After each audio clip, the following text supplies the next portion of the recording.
director here at Mosaic Youth Theater of Detroit.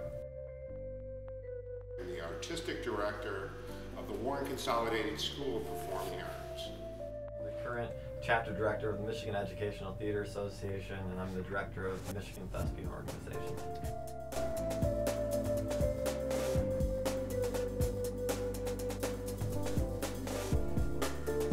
Self-pride. Transformation. It's just the excitement that it gives and the validation.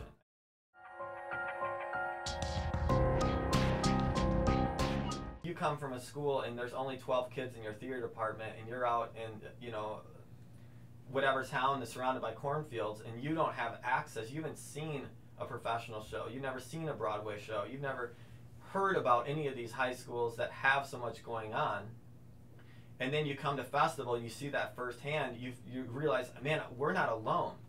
It's not just us in a cornfield.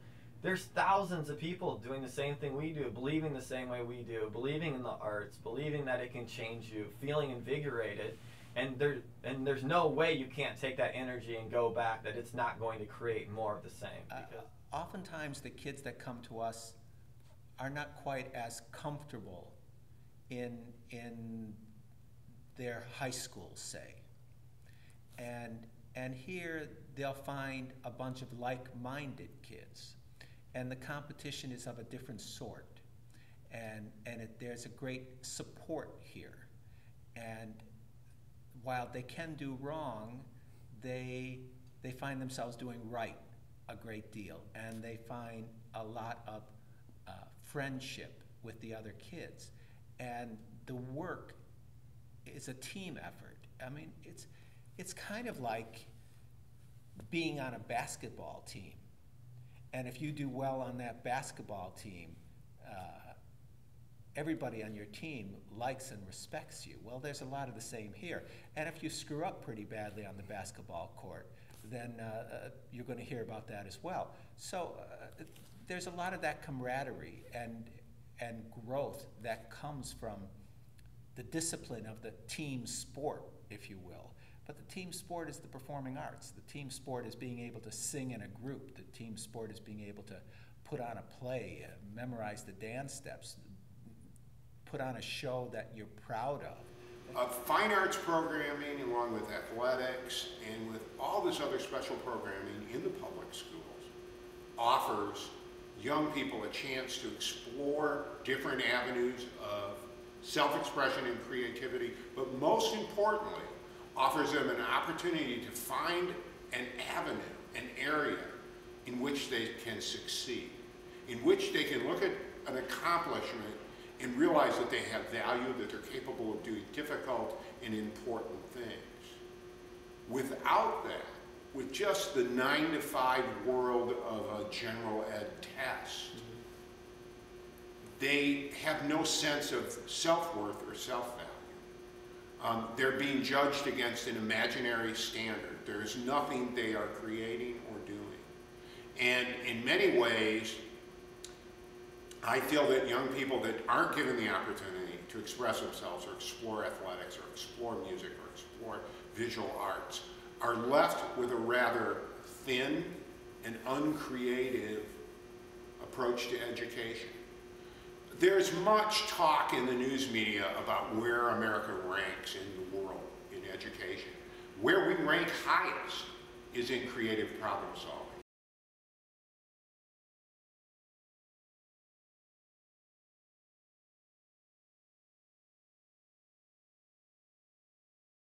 Students are hearing, besides their teacher, that one person that they trust and believe in, now they're hearing from a wide range of people that are either going to validate what that teacher has been saying to them in their home school and possibly supplement. They're going to give them things that that home teacher maybe didn't miss or doesn't see.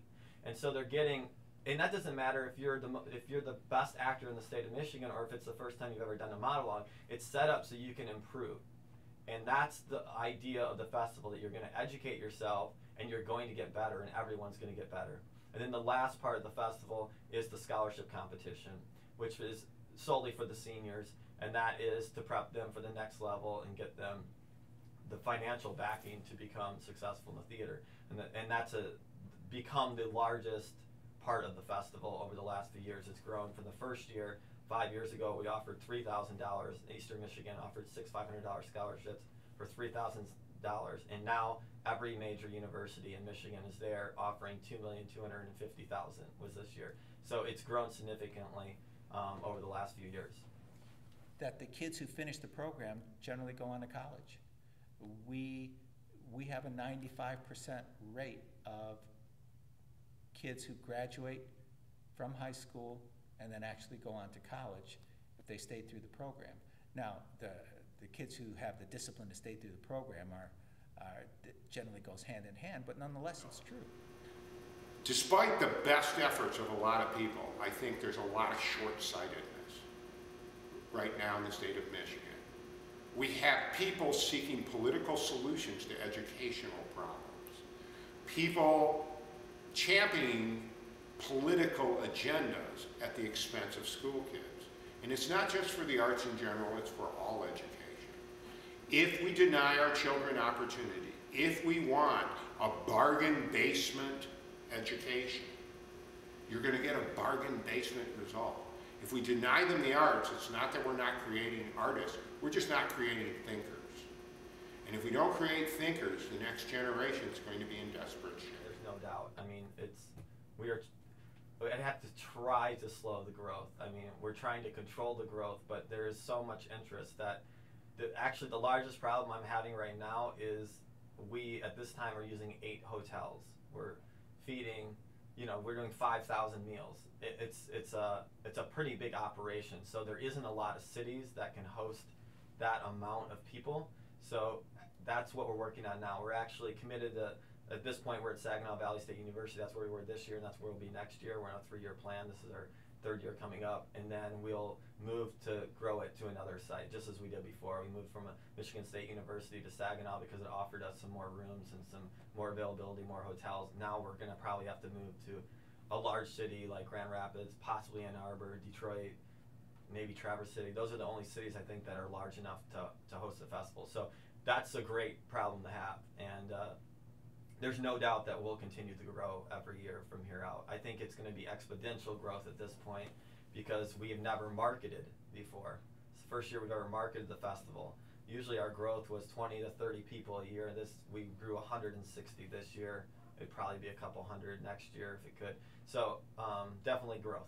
I think the greatest accomplishment is just putting one foot in front of the other and continuing on with the mission, continuing on making a difference in the lives of these young people and their families. It's not the culmination. It's not the shows themselves. It's the path to get there. Voiceover work, commercial work, film and television. There's a whole range of skills and jobs that are out there that they are just hearing about for the first time, that there's no way that you would even know exist unless you came to an event like this. So there's no doubt it has a wealth of opportunity and information that someone, even if they don't have funding at their own school, or they're only going to do that one play a year, well, now I have something to look up. I can go home and start doing Google searches and start looking up stuff. I can get access to website. Our website has links to stuff like the American Theater Wing. So on our website, MichiganThespians.com, American Theater Wing is this great resource that hardly even the best schools don't know about. I tell my students that being an actor is like being an AP Lit, only you have to memorize everything.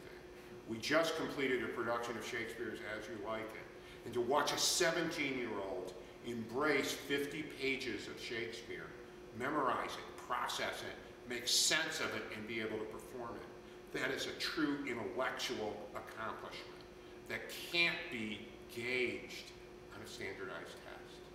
I defy anybody in the legislature right now to take on 50 pages of Shakespeare and say that they didn't have to learn a